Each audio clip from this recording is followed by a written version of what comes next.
우리나라가 외환 위기를 겪던 IMF 당시 외신이 평했던 유명한 말이 있습니다. 한국은 샴페인을 너무 일찍 터뜨렸다. 물론 샴페인을 일찍 터뜨렸다는 말은 경축한다는 의미라는 것을 다들 아실 것입니다. 당시 한국은 선진국 대열에 들어선 것처럼 보이는 모습들이 여기저기서 나타나고 있었습니다. 당시 언론을 검색해 보니까 지금도 인터넷에서 검색이 되는 내용이 있습니다. 프랑스 관광청에서 한국 여성들의 소비량에 놀란 것입니다. 프랑스에 파리에 와가지고 백화점에서 그렇게 많은 구매력을 보이는 이 사람들의 정체가 누군가 궁금해했습니다. 여러 전문가들이 모여서 이 사람들의 정체가 무엇인가 하는 것을 서로 논의했다고 하죠. 프랑스 관광청 사전에 이렇게 나와 있습니다. 저는 불어를 모르니까 프랑스 관광청 사전 내용을 검색하지는 못하고 신문에 나온 내용을 그대로 읽어드립니다. 아줌마, 40대 이상의 집에 있는 여성들로 자녀를 다 키워 시간과 경제적 여유가 있어 높은 구매력을 가진 한국 특유의 집단, 이렇게 풀이되어 있습니다. 당시 프랑스에서 한국의 아줌마가 최고 고객이었기 때문에 도대체 어떤 계층의 사람들인가 하는 것을 사회학적으로 알아보기 위한 결과였습니다. 당연히 나라에서는 그렇게 많은 구매력을 보인 사람에게 관심을 기울이고 그들을 이해하려고 하고 그 구매력을 더 이용하려고 하겠죠. 우리가 생각하는 아줌마라는 정의하고는 동떨어져 있지 않습니까? 우리가 생각하는 아줌마는 어느 광고에서처럼 도시락을 두고 간 자녀에게 도시락을 전달해 주기 위해 버스보다 빨리 달려서 버스를 따로잡고 이렇게 도시락을 전달해 주는, 자녀를 그렇게 사랑하고 열정을 가진 그런 어머니상을 생각하는데, 프랑스에서는 아줌마를 유한 계급처럼 생각했던 것 같습니다. 왜 당시 한국 아줌마들이 프랑스에까지 직접 원정을 가서 각종 고급 상품들을 싹쓸이 했을까? 물론 많은 사람들이 그런 게 아니라 일부 사람들이 행한 것이겠죠. 저 혼자 추측하기는 마음으로 간직하던 로망을 어느 정도 경제적 능력을 갖추면서 실현한 것이 아닐까 생각을 해봅니다. 옛날 영화에서는 남녀 관계가 문제가 생기게 되면 보여줬던 전형적인 틀 가운데 하나가 그 중에 한 사람이, 특히 여성이 프랑스 파리로 유학을 가거나 떠나가는 그런 장면이었죠. 해외여행도 자유롭게 할 수 없던 때에 프랑스는 하나의 로망이었죠. 자녀를 키우고 살 만한 여유가 생기자 그렇게 봤던 로망들이 실현할 수 있는 능력으로 나타났고, 직접 가서 쇼핑을 하고 외화를 사용했습니다. 그런 모습이 외국인 눈으로는 한국은 샴페인을 너무 일찍 터뜨렸다, 이런 평을 받았던 것이겠죠. 오늘 본문에 보면 베드로가 일찍 샴페인을 터뜨리고 있는 내용인 것을 볼 수 있습니다. 예수님께 질문합니다. 우리가 무엇을 얻으리까? 뭔가를 얻을 당당한 자격이 있다고 생각하고 예수님께 질문하고 있습니다. 이 질문은 앞서 나온 지난주 본문하고 연관이 되는 것이죠. 부자 청년이 예수님께 와가지고 질문했습니다. 내가 무슨 선한 일을 하여야 영생을 얻으리까? 자기가 어떤 선한 일을 할 수 있는 능력이 자기 태어나면서부터 자기 안에 본래 있는 것처럼 생각했고, 자기가 어떤 선한 일을 하면 그 결과로 반대급부로 영생이 주어지는 것처럼, 자기 노력의 결실인 것처럼 생각을 했죠. 예수님께서는 그 질문 자체에 문제가 있다는 것을 지적하시죠. 선한 분은 오직 한 분뿐이다는 것입니다. 선한 분이 주신 계명을 지킬 때 영생을 얻을 수 있다고 말합니다. 선한 분이 주신 계명을 그럼 지킬 수 있느냐? 그건 불가능하죠. 다른 말로 하면은 사람의 노력의 결실로서 영생을 얻는 것은 불가능하다는 것입니다. 실제 예증을 들어주시죠. 10번째 계명, 탐심에 대한 계명을 가지고 말씀하시죠. 부자 청년이 가지고 있는 소유를 다 팔고 가난한 자들에게 준 다음에 예수님을 따르라고 하셨습니다. 부자 청년은 예수님의 그 말씀에 뒤돌아 서야 했습니다. 자기 소유를 다 팔고 예수님을 따를 수 없었던 것이죠.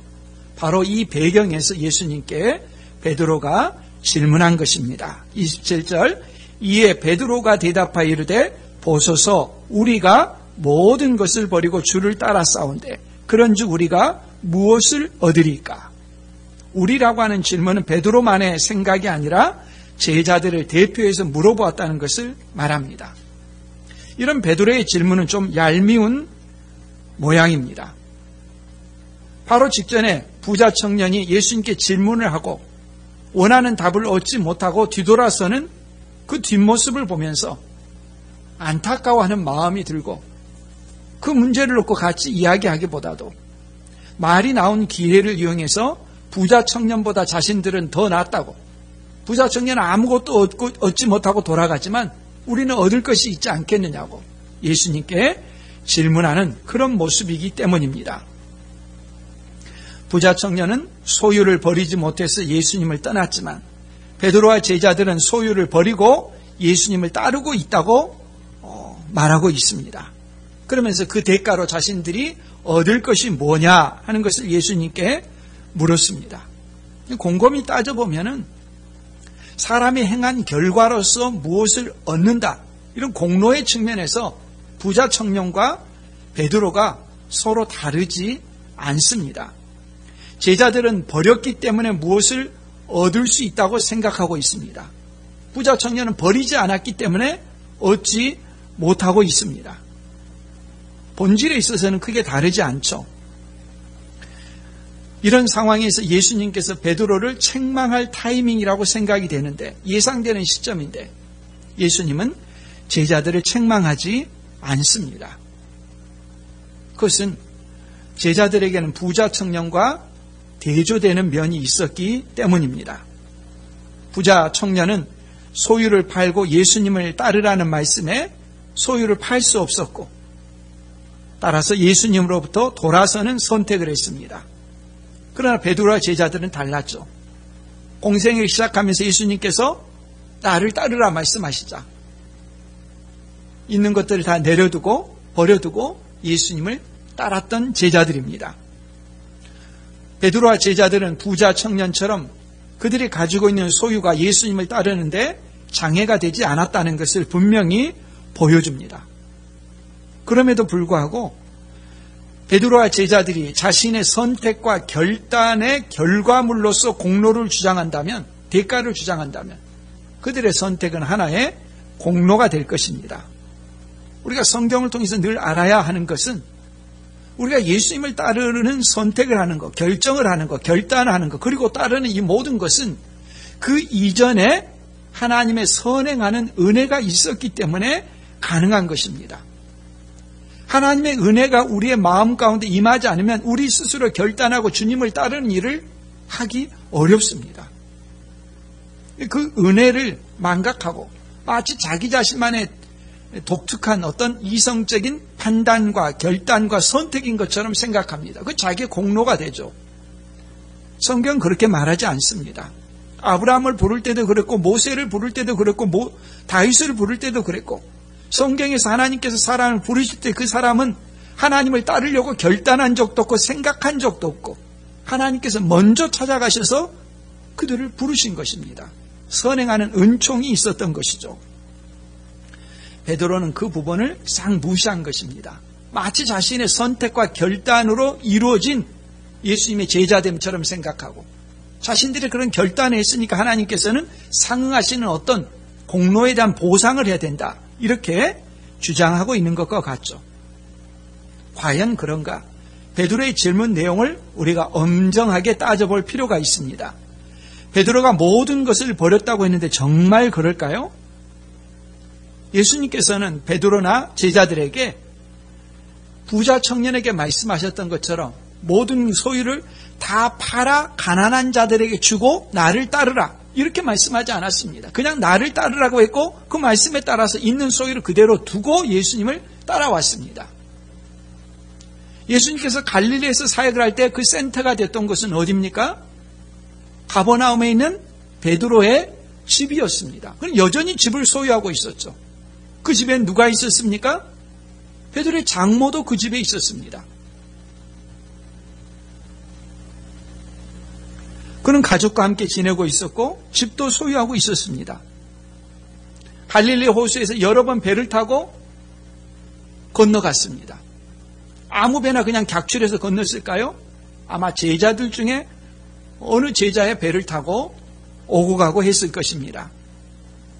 예수님께서 십자가에 못 박혀 죽으시고 제자들은 갈릴리로 돌아가서 고기를 잡았습니다. 그때도 그 배의 소유주는 밝히지 않았지만 제자들 가운데 누군가의 배였을 것입니다. 신약 교회가 출범한 다음에 사도 바울이 이렇게 말한 적이 있습니다.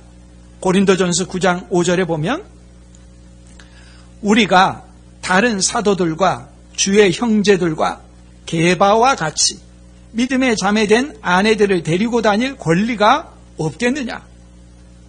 사도 바울이 여기저기 그냥 가족 없이 복음을 전하러 다녔지 않습니까? 그 모습이 게바, 즉 베드로와 다르다는 것입니다. 베드로는 어떻게 했습니까? 자기 가족들과 같이 다녔다는 것이죠.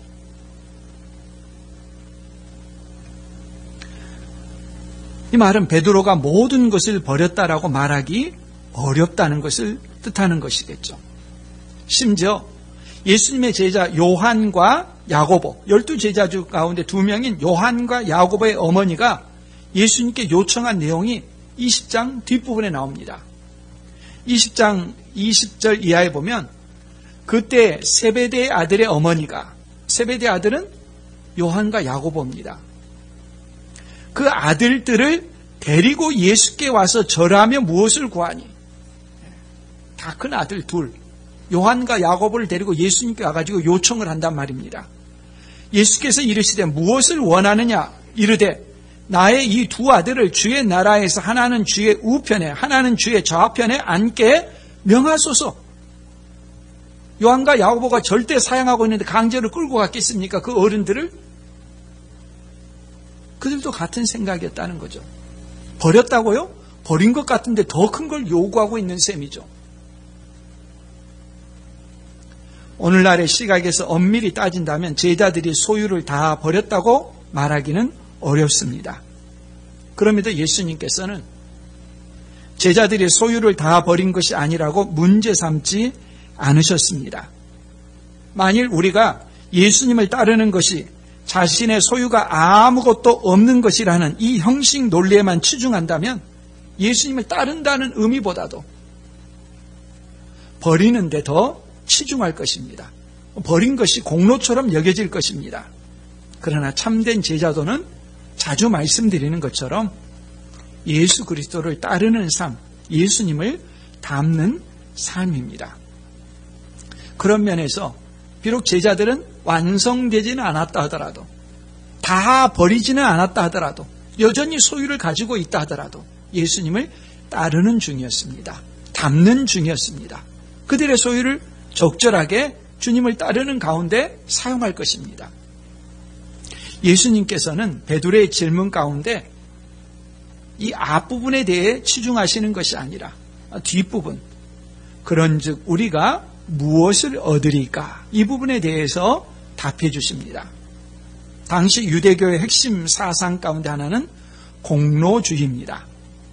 그 시대를 살아가는 제자들도 이런 유대교의 가르침에서 벗어나기 어려울 것입니다. 자신들이 이 세상에서 행한 선행에 대해서, 경건에 대해서 보상을 받는데 그 보상으로 자신들이 천국에 들어가게 된다는 것. 혹시나 자기가 행한 그 공로가 부족하면은 자기들의 육신의 조상인 아브라함이 행한 공로가 워낙 많아서 그 공로를 힘입어서 공로의 전의에 의해서 그들이 천국에 들어갈 수 있다고 생각하는 유대교의 공로주의. 제자들도 그런 공로주의의 영향을 받은 것이죠. 자기들이 모든 것을 버리고 예수님을 따랐는데 그 대가가 무엇입니까? 그 공로가 얼마나 큽니까? 뭘 주시겠습니까? 이렇게 묻는 것입니다.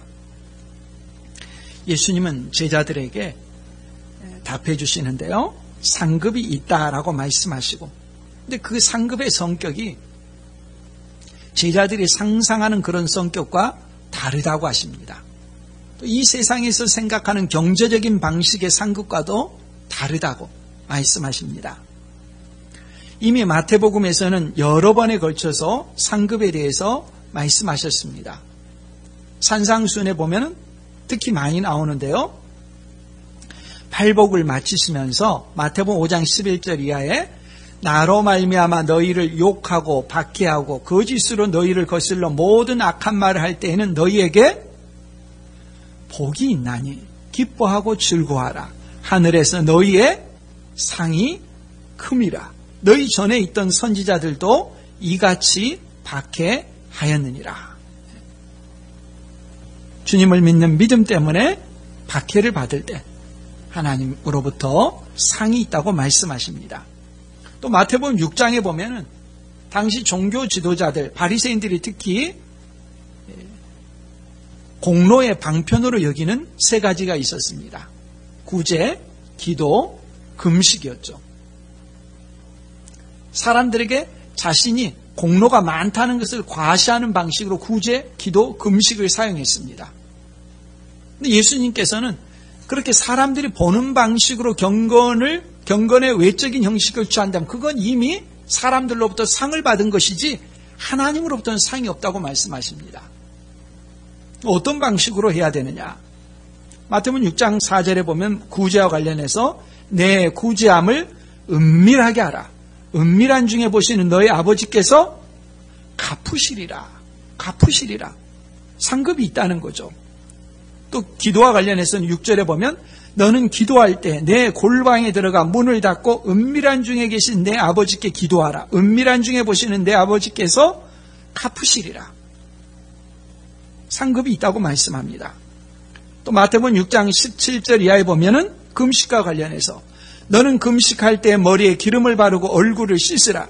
이는 금식한 자로 사람에게 보이지 않고 오직 은밀한 중에 계신 내 아버지께 보이게 하려 함이라. 은밀한 중에 보시는 내 아버지께서 갚으시리라. 상급에 대해서 여러 번 말씀하십니다. 또 선교에 대한 주제를 다루는 마태복음 10장 41절 이하에 보면 선지자의 이름으로 선지자를 영접하는 자는 선지자의 상을 받을 것이요 의인의 이름으로 의인을 영접하는 자는 의인의 상을 받을 것이요 또 누구든지 제자의 이름으로 이 작은 자 중 하나에게 냉수 한 그릇이라도 주는 자는 내가 진실로 너에게 이르노니 그 사람이 결단코 상을 잃지 아니하리라 하시니라. 상이 있다는 것을 예수님께서 반복해서 가르치시고 말씀하셨습니다. 상급은 있는 것이죠. 그러나 이 상급은 보통 사람들이 생각하는 그런 개념과 다릅니다. 세상에서 생각하는 상급 개념은 노력한 만큼 그에 상응하는 상급이 있다는 생각이죠.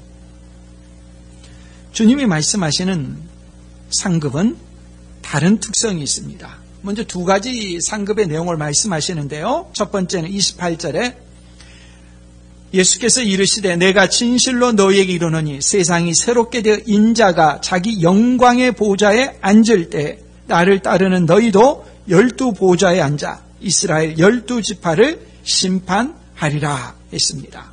말씀의 배경이 되는 것은 다니엘서 7장의 내용이죠. 인자가 자기 영광의 보좌에 앉을 때 예수님께서 재림하실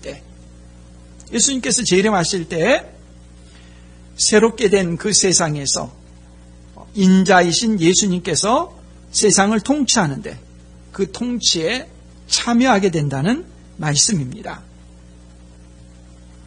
이건 물론 문자적인 의미가 아니겠죠. 예수님의 12제자가 심판한다? 그 중에 당연히 누구는 빠지겠습니까? 가룟 유다는 빠지기 마련이죠.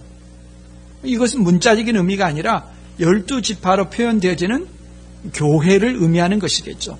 하나님의 백성들을 의미하는 것이겠죠.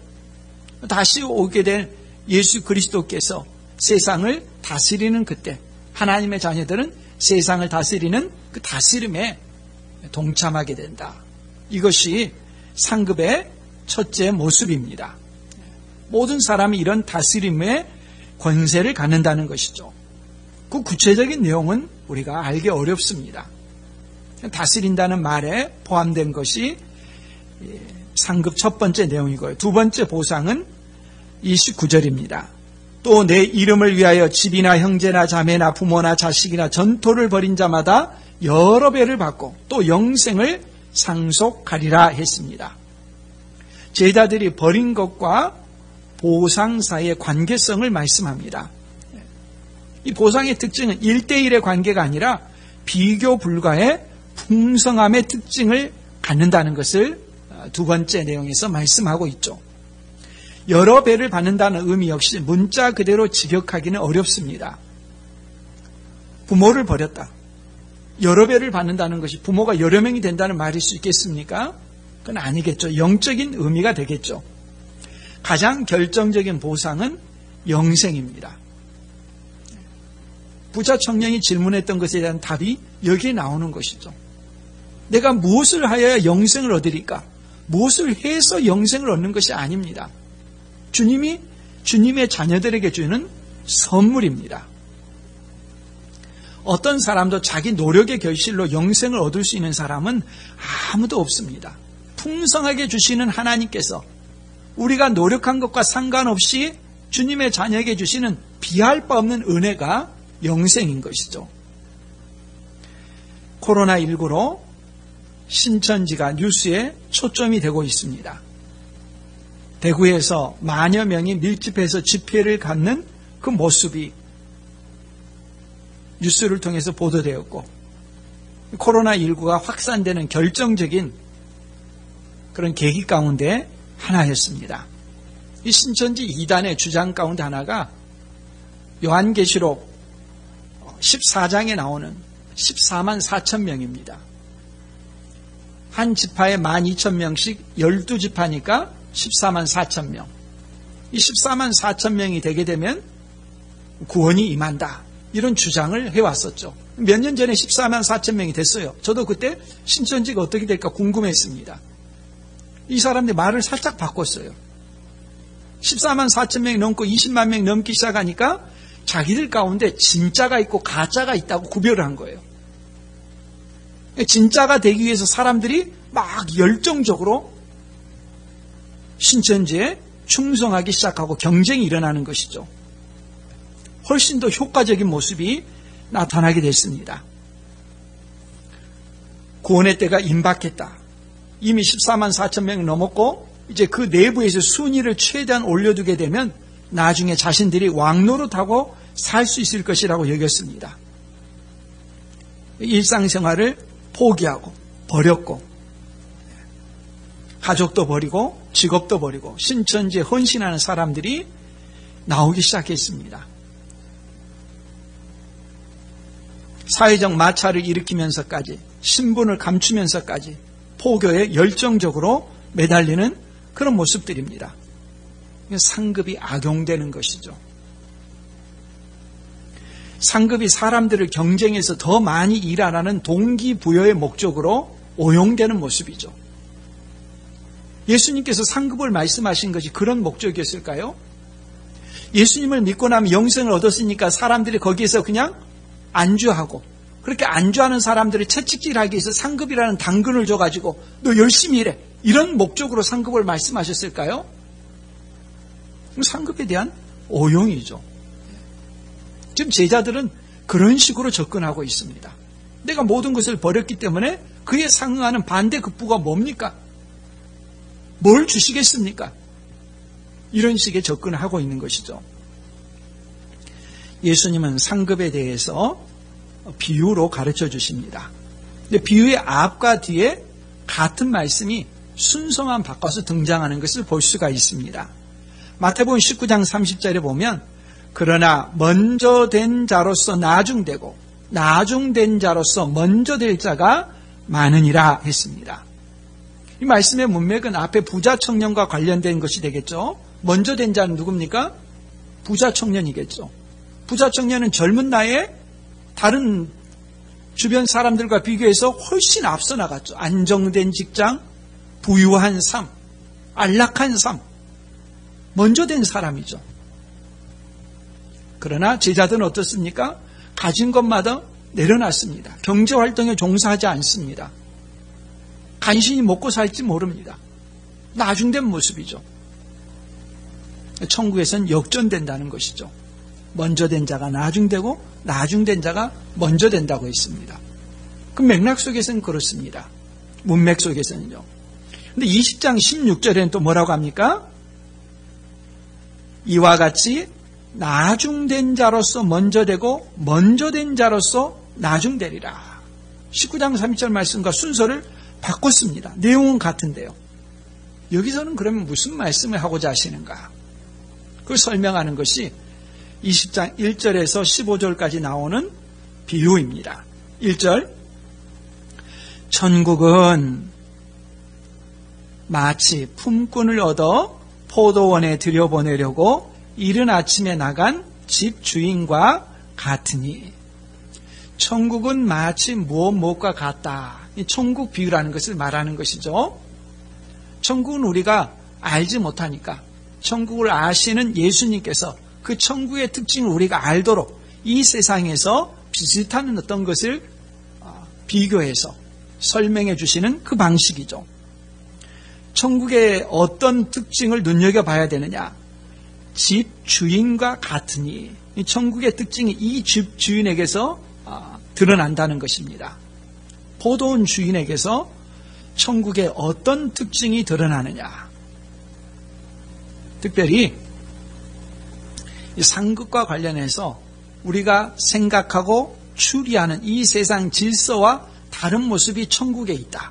그 천국의 주인에게서 이 상급과 관련된 그 특징이 드러나니까 이 세상 속에서 우리가 익숙하던 그 개념을 비교해보고 우리가 세상에서 알고 있는 방식으로 천국을 접근하지 말라는 것입니다.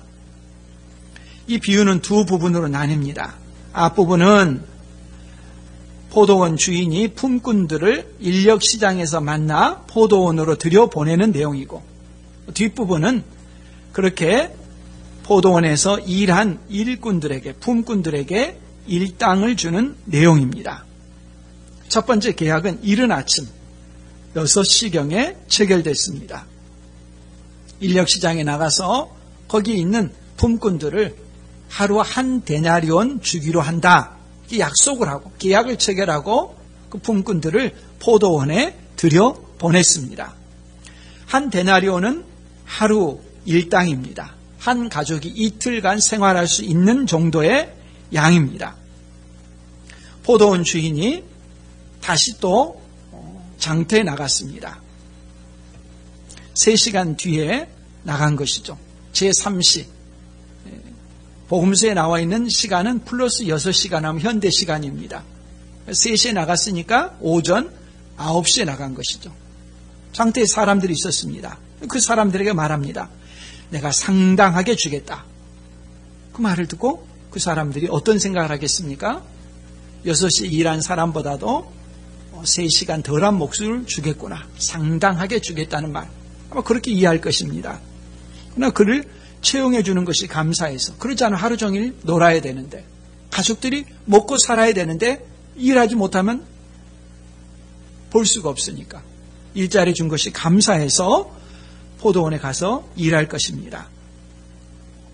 그렇게 포도원 주인이 또 3시간 뒤인 12시 정오에도 나가보니까 사람이 있어서 또 포도원으로 보내고, 오후 3시에 나가보니까 또 사람들이 있어서 들여보내고, 심지어 11시, 즉 오후 5시, 일을 마치기 1시간 전인 오후 5시에도 장터에 사람이 있으니까 6절에 보면 너희는 어찌하여 종일토록 놀고 여기 서 있느냐? 우리를 품꾼으로 쓰는 이가 없음이니이다. 이르되 너희도 포도원에 들어가라. 그들까지 포도원으로 들여보냈습니다. 정말 특이한 주인이죠. 세상에서는 이렇게 일할 포도원 주인은 없습니다. 무슨 포도원 주인이 계속해서 일꾼을 데리러 그렇게 갑니까? 천국의 포도원 주인, 하나님으로 추측되는 이 주인은 너무도 특이합니다. 일할 시간이 1시간밖에 남지 않았어도 포도원에서 일하도록 불렀습니다. 몇 번이고 인력시장에 나가서 보는 대로 불러드렸습니다. 이제 날이 저물고 오후 6시가 돼서 일당을 지불할 시간이 됐습니다. 보통 품삯은 아침에 일찍 와서 수고한 사람도 주기 마련이죠. 하루 종일 일한 사람, 일찍부터 수고했으니까 빨리 품삯을 받고 쉬도록 배려하는 것이 일반적인 방식일 것입니다. 근데 이 주인은 나중에 온 사람부터 지불하라고 합니다. 청지기에게 지불하라고 이렇게 명합니다. 1시간밖에 일하지 않은 사람을 불렀습니다. 앞서 온 사람들이 생각하겠죠. 1시간밖에 일하지 않은 사람한테 뭘 줄까? 포도원에서 일하느라고 포도원에 있는 포도 몇 송이 주고 가라고 하지 않을까? 아마 그런 식의 추측을 할지 모르겠습니다. 1시간 일한 사람이 급료를 받고 나옵니다. 얼마 받았어? 물어봅니다. 입이 찢어지도록 행복한 표정을 지으면서 한 데나리온 받았어 대답하는 것입니다. 그 말을 듣게 되면 당연히 먼저 와서 일한 사람들은 계산하기에 바쁠 것입니다. 야, 1시간 일한 사람이 한 데나리온을 받았으니까 나는 오전 6시부터 와가지고 12시간 일했으니까 적어도 12데나리온까지는 아니더라도 굉장히 많이 주지 않을까? 마음속에 계산을 하면서 부풀 것입니다. 그렇게 계산하지 않을 사람이 어디 있겠습니까? 세상 사람들은 다 이런 경제적인 방식에 익숙합니다.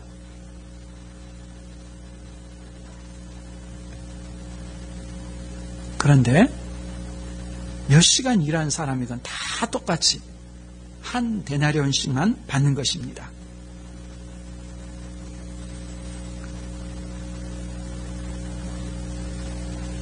아니나 다를까 12시간 일하고도 한 데나리온 받은 사람으로부터 원망이 터져나왔습니다. 11절 이하에 보면 받은 후 집 주인을 원망하여 이르되 나중 온 이 사람들은 1시간밖에 일하지 아니하였거늘 그들을 종일 수고하며 더위를 견딘 우리와 같게 하였나이다. 우리가 그 자리에서 12시간 일했으면 이렇게 말하지 않을까요? 아마 이 사람처럼 우리도 말하기 쉬울 것입니다. 세상에서 말하는 정의와 공평의 원리는 1시간 일한 사람은 1시간 임금을, 12시간 일한 사람은 12시간 임금을 받는 것입니다. 포도원 주인이 한 방식은 세상에서의 시장 원리, 정의의 원리에 부합하지 않습니다. 1시간 일한 사람과 12시간 일한 사람은 다르게 대우받는 것이 세상에서의 정의입니다. 이런 일이 있게 되면은 아마 그냥 큰 현수막을 써서 붙였을지 모릅니다. 1시간 한 데나리온, 12시간 한 데나리온, 이것이 웬 말이냐? 이런 구호를 써서 붙이고 외쳤겠죠. 공정한 대우를 해달라고. 어떻게 1시간 일한 사람이 한 데나리온인데 12시간 일한 사람도 한 데나리온이라 말이 되지 않는다고. 세상 방식으로는 당연한 주장입니다. 포도원 주인은 불평과 원망에 대해서 대답해 줍니다. 먼저 법적으로 옳다는 것입니다. 13절에 주인이 그 중에 한 사람에게 대답하여 이르되 친구여 내가 내게 잘못한 것이 없노라. 내가 나와 한 데나리온의 약속을 하지 아니하였느냐. 맞지 않습니까? 아침 6시에 부르면서 한 데나리온 주겠다고 했고 그렇다고 일하러 갔습니다. 그렇게 계약을 체결했고 그렇게 준 것입니다. 법적으로 아무 문제가 없다는 것이죠. 또한 도덕적으로도 정당합니다. 14, 15절에 보면 내 것이나 가지고 가라. 나중 온 이 사람에게 너와 같이 주는 것이 내 뜻이니라. 내 것을 가지고 내 뜻대로 할 것이 아니냐. 도덕적인 것입니다. 어떤 도덕적인 것입니까?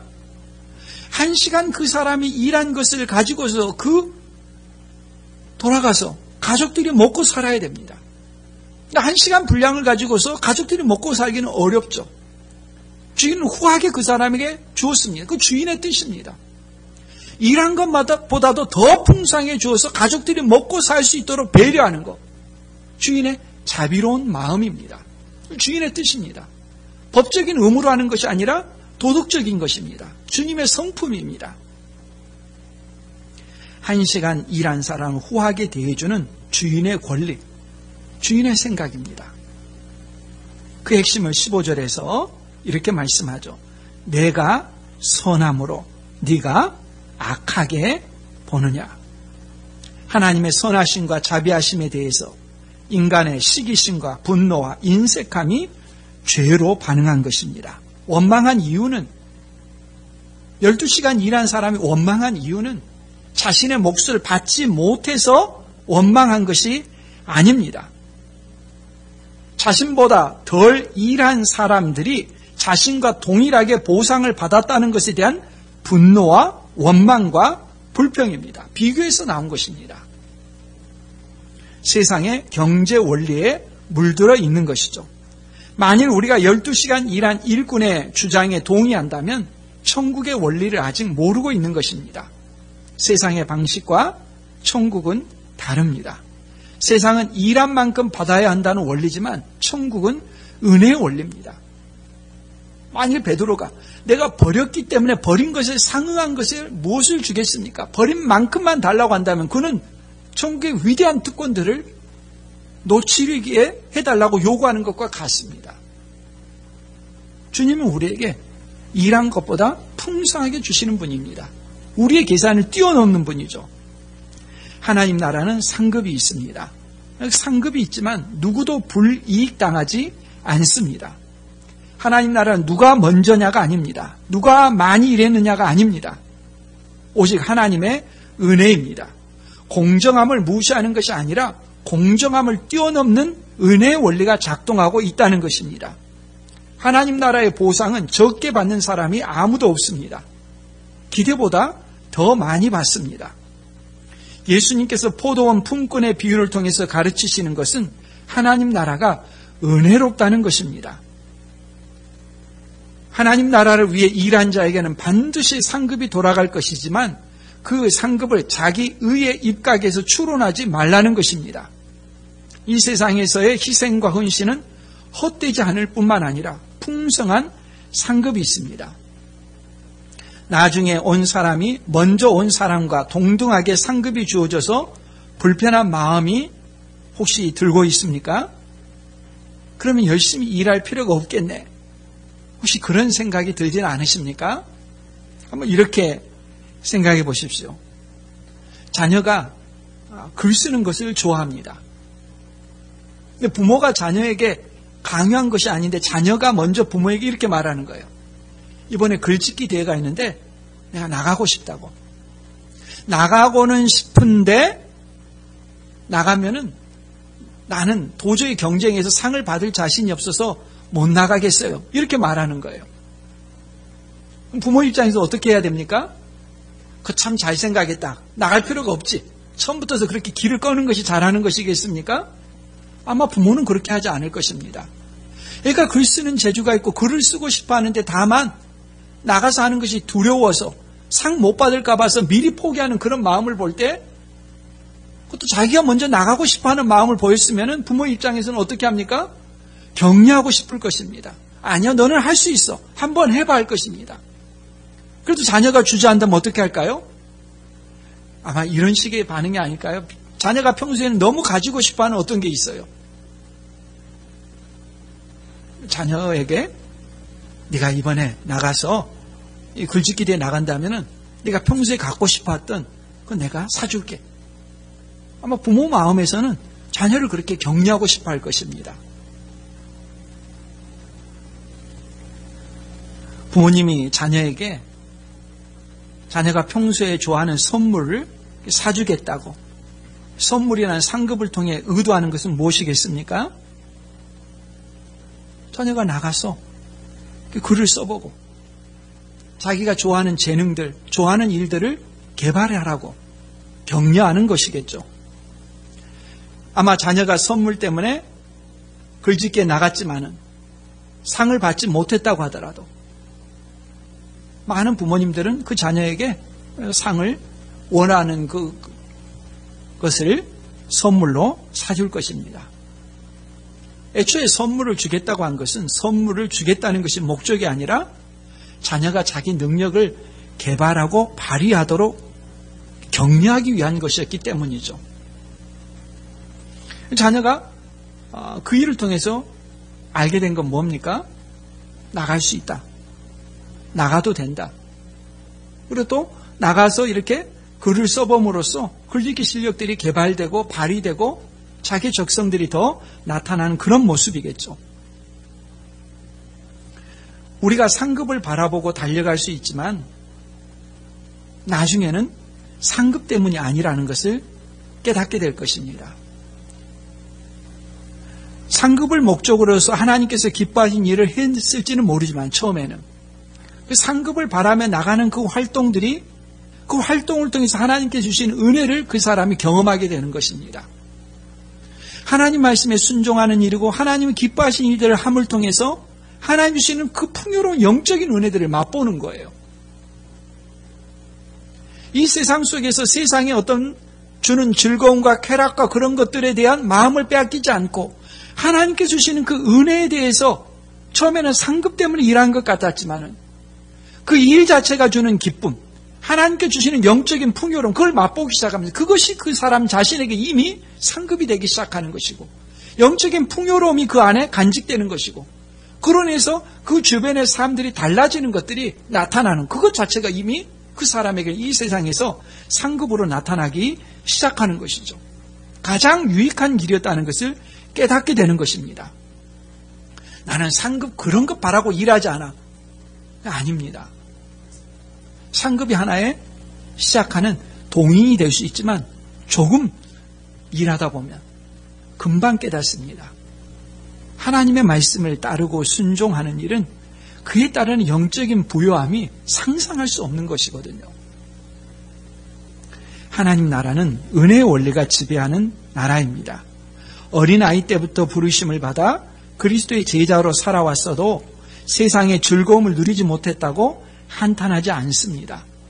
어려서부터 주님의 말씀을 듣고 그 말씀대로 살고자 하는 그 길에 있는 그 풍요로움들, 그것이 그 사람의 삶의 방식이 되고 그 은혜가 다른 사람에게 전달되어지고 그로 인한 풍성함을 이미 맛봅니다. 감사하는 것이죠. 예수님께서 십자가에 못 박혀 죽으실 때 내가 오늘 나와 함께 낙원에 있으리라고 그 사람 11시 59분에 부름을 받은 강도죠. 그 사람도 영생을 누립니다. 천국에서는 어린 시절에 믿음을 가진 사람에 비해 나이 들어 부르심을 받았다는 이유로 받게 되는 어떤 불이익도 없습니다. 어렸을 때 부르심을 받은 사람은 그 어렸을 때 부르심을 받은 그 은혜가 있습니다. 나는 세상에서 마음대로 놀다가 그 세상이 주는 쾌락을 한 번도 맛보지 못해서 인생을 잘못 산 것 같다. 그래 한탄하는 사람은 없습니다. 오히려 세상 낙을 즐기다가 하나님께 드려야 될 그 헌신을 하지 못한 사람이 더 후회할 따름이죠. 하나님께서 우리에게 주시는 것은 이 세상에서 한 어떤 일에 대한 상응하는 대가가 아닙니다. 하나님께서 우리에게 주시는 상상할 수 없는 풍요로움입니다.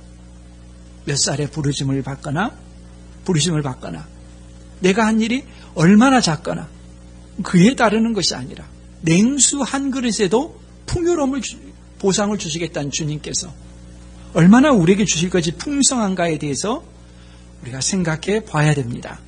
특별히 신천지의 거짓 상급 주장에도 미혹된 사람들이 그렇게 많은데 우리는 상급이 있다는 예수님의 말씀이 진리임을 알면서도 무관심하지 않은지 우리를 돌아보게 합니다.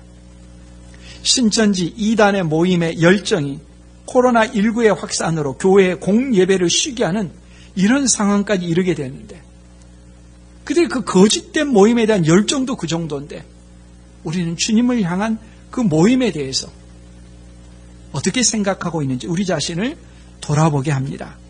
무엇보다도 주님이 우리에게 약속하신 상급을 시시하게 여기는 교만한 마음은 없는지 우리 자신을 돌아봐야겠습니다. 세상에서 누리는 것들이 너무 풍요롭고 돈이면 무엇이든지 얻을 수 있다 보니까 주님이 우리에게 주시는 그 풍요로운 미래에 대해서, 상급에 대해서 별로 기대를 하지 않는 것입니다. 이 세상에서 자기의 노력으로 충분히 더 많은 것을 누릴 수 있는 것처럼 사람들이 생각합니다. 이것이야말로 회개해야 하는 것이겠죠. 주님이 우리에게 주는 것은 작은 노력에도 풍성한 것을 주시겠다는 약속과 상급입니다. 시시하게 생각하는 것이 아니라 그것을 바라보면서 약속을 위해서 우리가 그 상을 바라보고 믿음으로 달려가는 우리 모두가 될 수 있기를 바랍니다.